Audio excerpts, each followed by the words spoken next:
मराठी माणसाला गृहीत धरून अनेक सुमार चित्रपटांची निर्मिती होते. त्यातलाच हा एक चित्रपट 13 फेब्रुवारीला रिलीज झालेला पुन्हा एकदा साडेमाडेतीन. अंकुश चौधरी दिग्दर्शित ह्या चित्रपटात मुख्य भूमिकेत आहेत अशोक सराफ, मकरंद अनासपुरे, भरत जाधव, सिद्धार्थ जाधव, संजय नार्वेकर आणि रिंकू राजगुरू. जसं आधी म्हटलं तसं हा एक ॲव्हरेज लेवलचा मूवी आहे, ज्यात आपल्याला पीजेहून पीजे संवाद ऐकवले जातात, जे ऐकून आपल्याला अजिबात हसू येत नाही, शिवाय ते ऐकताना रटाळ आणि ढिसाळपणे वाटतात. पहिला साडेमाडेतीन चालला कारण तो नवीन होता. कुरळे बंधू सगळ्यांना नवीन होते, त्यांचे विनोद नवीन होते, त्यामुळे त्यांची बोलायची स्टाईल लोकांना आवडली. खरं तर तो मूवी तिथेच संपला होता. त्याचा दुसरा पार्ट करायची गरज नव्हती, पण आता दुसरा पार्ट काढलाच आहे, तर तो अजून चांगला, अजून नाविन्यपूर्ण, छान अशा कॅची समाधानयुक्त वगैरे असा काढायला हवा होता. पण तो तसा बनला नाहीये. याचा ट्रेलर पाहूनच समजलं होतं की यात आपल्याला काही नवीन बघायला मिळणार नाही, आणि तेच झालं. चंदन आणि मदनचे भोळेपणाचा आव आणणारे डायलॉग हे खोटे वाटतात आणि डोक्यातही जातात. किती वेळा प्रेक्षक तेच ते ऐकून घेतील.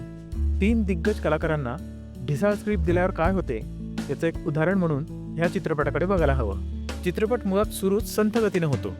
बराच वेळ विशेष काही घडतच नाही, नुसती याची तोंडओळख आणि त्याची तोंडओळख. अशोक सराफ यांना स्क्रीन टाईम त्या मानाने कमी मिळाला आहे. सगळी धुरा ही भरत जाधव आणि मकरंद अनासपुरे यांच्यावर आहे. पण जेव्हा जेव्हा सिद्धार्थ जाधव आणि संजय नार्वेकर येतात तेव्हा चित्रपटात बहार येते. त्यांचा sense of humour, comic timing आणि नॅचरल ॲक्टिंग याने प्रेक्षक बराच वेळ हसत राहतात. कॉमेडीच्या बरोबरच या चित्रपटात काही सौम्य धक्केसुद्धा आहेत. इंटरव्हलच्या अगोदर काही पुण्यातले रील स्टार आपल्याला चित्रपटात दिसतात, पण रील स्टारला चित्रपटात घेणं हे काही बरोबर नाही. तसा चित्रपट क्लीन आहे, त्यात कुठे काही शिव्या नाही किंवा तसे काही ओंगळवाणे प्रसंग नाहीत.